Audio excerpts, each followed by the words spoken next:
Welcome back to my channel for part 2 of my series on Synanon, the story of how the first ever drug rehab became a violent cult. I really want to suggest that you go back and watch the first part since we're starting this video really in the middle of their story. My name is Shelby, and this is Merrily Morbid, the channel where we talk about all things that are at least a little bit dark. Before we go any further, if you are morbid like me, please hit the subscribe button. I'm hoping to get to 500 subscribers before the end of June, so please help me get there. With that aside, let's get morbid.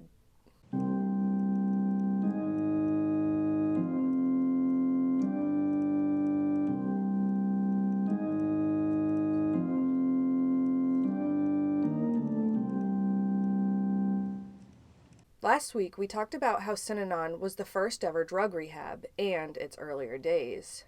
We talked about the game and how it drew in people who weren't addicts to Synanon and how they became regular members.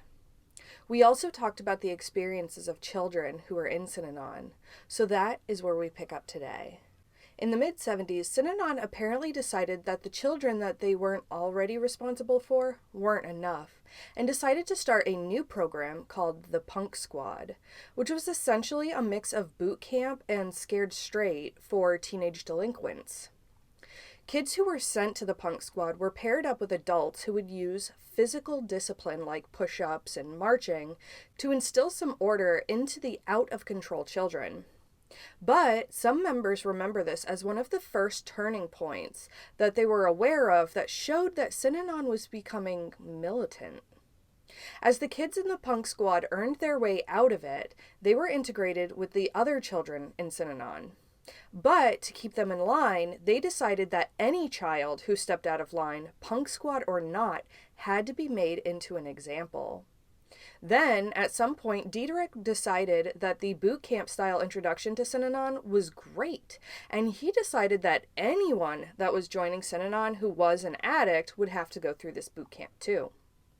Speaking of making people into an example, in the 70s, it was uncovered that some of the oldest members, that is, some of the dope fiends, had been stealing from Synanon: money, clothes, furniture, etc. What was even more shocking was the people were in positions of high esteem. Some were even directors within Synanon. And that made it even more important to put these people into their place and to make examples out of them. Like in some old-time movie, these people were made to wear signs to publicly humiliate them.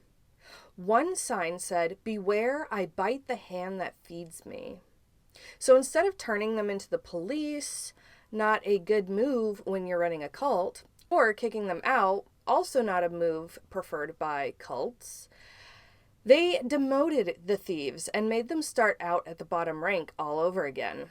It was this revelation that made Diederik decide that he couldn't depend on the addicts anymore, and he made a shift to concentrating on squares. So much for being a drug rehab program. It was around this time that they decided Synanon needed to be a religion. If they weren't a charitable organization helping addicts get clean, then becoming a religion would ensure that they got to keep their tax-exempt status. Isn't that interesting how in every tragedy that I have covered on this channel so far, always comes back to money and greed? As the 70s progressed, Diederik began exerting more and more control over his followers. They developed a new version of the game called The Trip, where people weren't allowed to sleep for at least 48 hours, and then they played the game. Everyone said it was a transformative experience, and one former member said it was almost psychedelic. I see it for what it is. It is a powerful method of control. Sleep deprivation is classified as a form of torture, yet cults seem to love it. Studies show that a person who has been awake for 24 hours straight is equivalent to a person who has drank alcohol and has a 0.1 blood alcohol content. Most states put the legal limit at 0.08. That means 24 hours without sleep has the same effect as being legally drunk. People in that sort of condition are more easily persuaded, and not to mention that their decision making is affected. But remember, I said that these people were awake for 48 hours or more. According to health.com, a person who has gone for 48 hours without sleep can experience feeling like they aren't real or the world isn't real. They can have a euphoria, hallucinations, feeling like they're outside of their body. And for those who went 72 hours without sleep, could have full-on auditory and visual hallucinations, delusions, and extreme paranoia. This sounds like a great tool if you want to convince your followers that the outside world is out to get them. But as they say, just because you're paranoid doesn't mean that someone isn't out to get you. In fact, it was around 1975 when the people who lived around the ranch were starting to become violent towards the members of Synanon. Members were shot at and run off the road. When Dietrich's own wife was shot at, he said enough was enough, and he decided that he was going to talk to the sheriff and demand that he do something about it. The sheriff just responded that he couldn't protect them, and suggested that they protect themselves. Oh yes, because giving people who are paranoid and sleep-deprived guns is a great idea. Synanon formed its own paramilitary and had lots of weapons. Branch Davidians, anyone? If you are enjoying today's video, please pause right here and hit the subscriber button. We are trying to hit 500 members by the end of June. Without any further ado, let's get back into the video. In the mid-70s, Dietrich decided that everyone had to give up sugar and smoking. In 1976, they began requiring everyone to exercise every single day. Why? Because Dietrich needed to lose weight. And of course, everyone has to do what the leader does. People were being weighed to make sure that they were losing weight too. People were expected to gather to be weighed, and they were expected to show up in their underwear. If a person stepped on the scale and their weight had actually gone up, they were punished, usually through forced participation in games, and some were even fired from their jobs within Synanon. What else could Dietrich do to control these people? Well, control their primitive instincts. In the late 70s, Dietrich realized how expensive children, and especially babies, were, and he decided that members of Synanon would no longer be having babies. A few of these women who ended up pregnant and refused to have abortions were then demoted, sent to live in other Synanon facilities, and they lost their respect.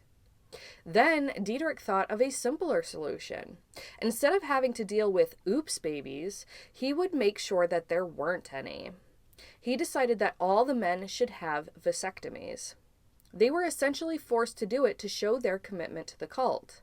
Some of these people were in their late teens and early 20s. Now, you might think, well, at least it's reversible. But the truth is, the longer a person has had a vasectomy, the less likely it is that it can be reversed. If I remember correctly, one person decided that it was the last straw for him because his, I think, 19-year-old kid was being asked to make such a life-defining choice at such a young age. So him and his children left. In fact, by the later 70s, people were leaving Synanon in droves as it became more and more controlling. Then, Synanon lost its heart. The last thing to keep Dietrich from flying too close to the sun. Greek mythology reference, anyone? Anyway, Betty, Dietrich's wife, died of cancer, lung cancer, in the spring of 1977. And what kindness he still had seemed to evaporate. Betty Dietrich was very loved by the members of Synanon, and everyone to this day, almost 50 years later, still remembers her fondly. But Dietrich quickly chose a new partner. And out of some sick and twisted part of his soul, he thought everyone else should change partners as well. So hundreds of couples divorced and paired up with new partners, many of which later regretted it, lamenting that their first spouses were their true loves. But if Dietrich isn't happy, then no one's allowed to be happy.